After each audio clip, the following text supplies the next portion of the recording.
It is so important to steward our bodies well because God has amazing things for you to do, and stewarding our bodies well enables us to do all God has for us to make a generational impact with our children and grandchildren and wherever God has us. Are your kids gravitated to candy and sugar? Do you get sugar cravings? Is prediabetes making it important to find sugar alternatives? Eating well the Mediterranean way means less sugar, more whole foods, balanced Mediterranean diet recipes, plus stress management, time management, and strength training whenever conveniently possible. All of this combined leads to a healthy lifestyle that lasts. So buckle your seatbelt. Today, we're diving deep into sugar substitutes and healthier alternatives, the Mediterranean diet way. Are you struggling to make healthy food choices and find time to exercise because of your jam-packed schedule? Welcome to Self-Care for Busy Moms. I'm your host, Susan. I, too, was overwhelmed with my kids and their schedules, striving to run things smoothly and ignoring the stress that was affecting my body. Thankfully, I found strategies to bring myself back to health with food, exercise, and most importantly, Christ. I can't wait to share them with you too. Snap on the step counter and don't forget the sunscreen. It's time to get started on your self-care. Here's what working with me actually looks like. When you book a call, we're going to sit down together one-on-one and we're going to clarify where you are right now, both physically, mentally, and spiritually. And then we'll identify what's actually getting in your way. We'll build a simple, realistic self-care plan tailored to your schedule and create routines for eating, movement, screen time, and rest. We'll establish accountability so you're not doing this alone. You'll walk away with clarity, confidence, and a plan you can actually follow. No overwhelm, no guessing, no piecing things together from Google, Pinterest, or Instagram. Just support, structure, and steady progress. If that sounds like something you want, head over to suroselfcareforbusymoms.com/coaching to get started. Again, that's SURO selfcareforbusymoms.com/coaching. Hey friend, if you have young kids, maybe you may be able to relate to this story today. When my kids were younger, they seemed to have seemingly endless candy supplies on hand due to all the special holidays that were sprinkled at key intervals throughout the year. I mean, there were Halloween candies that lasted to Christmas, then Christmas stocking treats that lasted to Valentine's, in which their candy stock would then probably need to be replenished yet again, only to keep the stock from ever going empty with Easter that happened a few months after. Then there's a slight lull from Easter to October again, but guess what? There's July the 4th and the whole summer to check out on ice cream and other sweet stuff. I honestly never thought it was a big deal about candy and never had a battle with it unless it was excessive with their consumption. However, one day, my husband and we finally put our feet down on sugar sometime after our last son was born. I also kind of grew to understand at that time the negative effects that it had on brain development and also the ramifications to their future health with diabetes.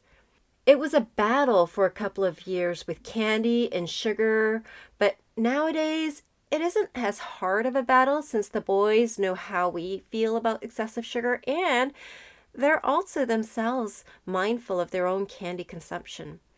Why am I bringing this up? Well, Valentine's is just around the corner, and if you're like me, I got chocolates for my kids' teachers, and this got me going down memory lane about my own battles with candy with my kids.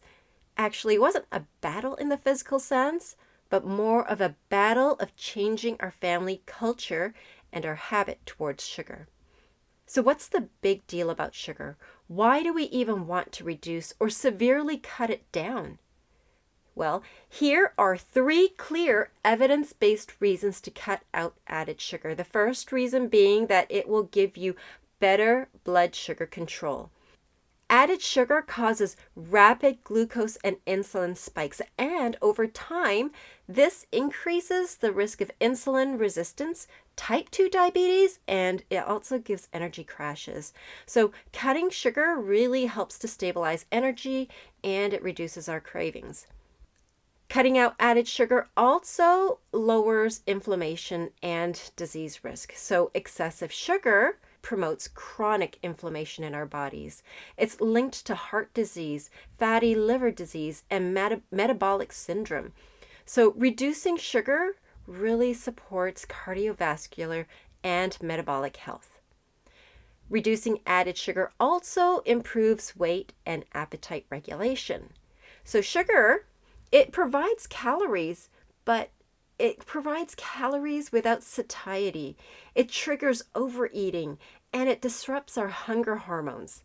Cutting sugar down often leads to easier weight control without strict calorie counting. So in short, when we lower our sugar intake, we get steadier energy, we have a healthier metabolism, and a lower disease risk. So now that we know why we should cut sugar down, what can we do to substitute sugar healthily? And is that even possible? When we're talking about sugar substitutes here, you're going to hear a lot about glycemic index. So to illustrate what a glycemic index is, just sort of imagine food as like cars on a road in your body. Some foods go very fast and they zoom right into your body, but some foods go slow and steady. The glycemic index is a way to tell how fast a food goes. So fast foods would be like high glycemic index foods. They make your body feel jumpy and tired later.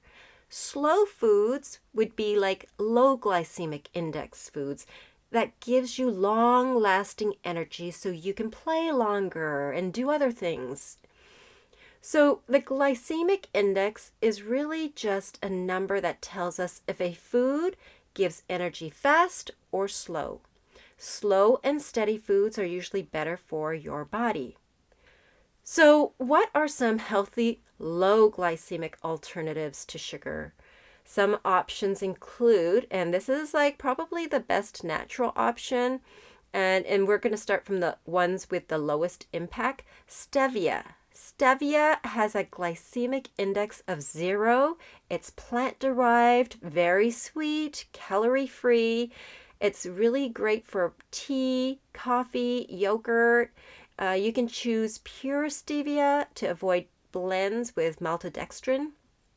Another option that has the lowest impact with glycemic index is the monk fruit. It has a glycemic index of 0. It's antioxidant rich, it doesn't give any blood sugar spikes, and it works well in baking and drinks. You want to avoid the versions with erythritol if sensitive. I hope I said that word right, erythritol. Now, moderate glycemic index foods that are Mediterranean compatible, these would align with regular traditional Mediterranean eating when you're using it sparingly. Raw honey is a great one. Raw honey has a glycemic index of 50, which is lower than white sugar. It contains antioxidants and polyphenols, and it's traditional in Mediterranean cultures, and it's really best paired with some sort of fiber or fat like yogurt and nuts. The date paste or mashed dates is another moderate glycemic food. It has a glycemic index of 42 to 55, and this is a whole food sweetener with fiber and minerals. It's really common in the Middle East, in Mediterranean regions. The date paste has slower glucose rise than sugar when it's eaten whole. Another medium glycemic index food is pure maple syrup. That has a glycemic index of 54. This contains minerals like zinc and manganese, but use smaller amounts of the maple syrup. Some sweeteners that you want to limit or avoid would be agave nectar. It has a low glycemic index, but a very high fructose, which will lead to liver stress. Also, agave nectar is not really Mediterranean in origin. Another sweetener to avoid is coconut sugar. Coconut sugar has slightly lower glycemic index than sugar, but you know what? It still raises glucose.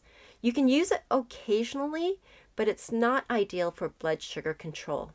So now that we've learned of some sweetener alternatives to sugar, what are some choices of sweeteners if we want to stick to a Mediterranean diet? Remember, this isn't about losing weight. It's about a way of life, much like a mindset of living and eating. The Mediterranean diet is not about sugar substitutes. It's about retraining the palate. So the core principle is to remember that sweetness comes primarily from fruit. Desserts are occasionally, but not daily. And you want your meals to balance sweetness with fat, fiber, and protein. Another core principle is to have emphasis on natural, minimally processed foods. Now, some traditional sweet foods would be fresh figs, grapes, oranges, baked apples or pears with nuts and cinnamon. You could try yogurt with berries and a drizzle of honey. What about dates with walnuts? So, why did I dedicate a whole episode on sugar and its substitutes?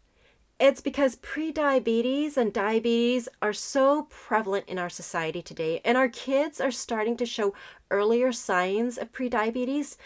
So if we can have a healthy approach to sugar and to find healthier and natural alternatives, or even developing a taste for less sweets, this will go a long way to establishing habits that will bless our children and grandchildren, as well as blessing ourselves now.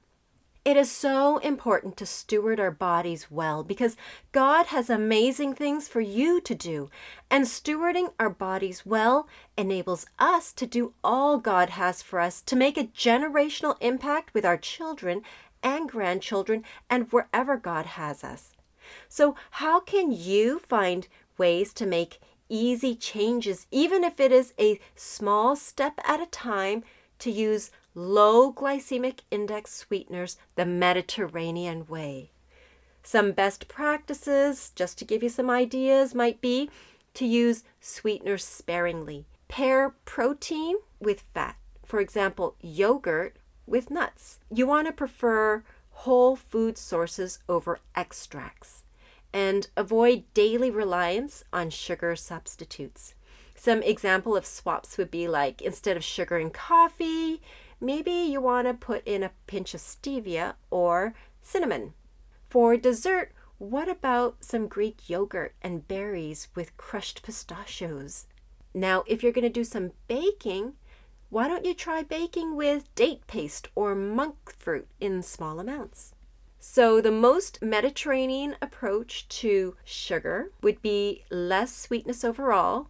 You want it to be sourced from fruit first, and small amounts of natural sweeteners are fine when needed.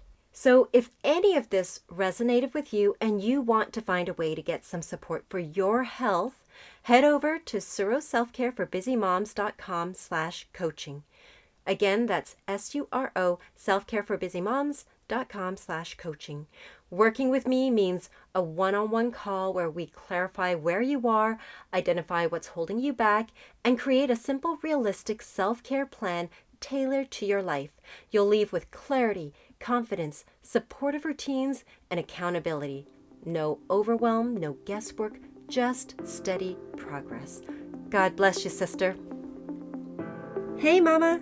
Thank you for listening to the end. If you enjoyed today's episode, would you bless another mom who's looking for simple routines to feel healthy again? Also, please leave a quick review for the show on Apple Podcast. I'm always so encouraged to know that this podcast is helping you.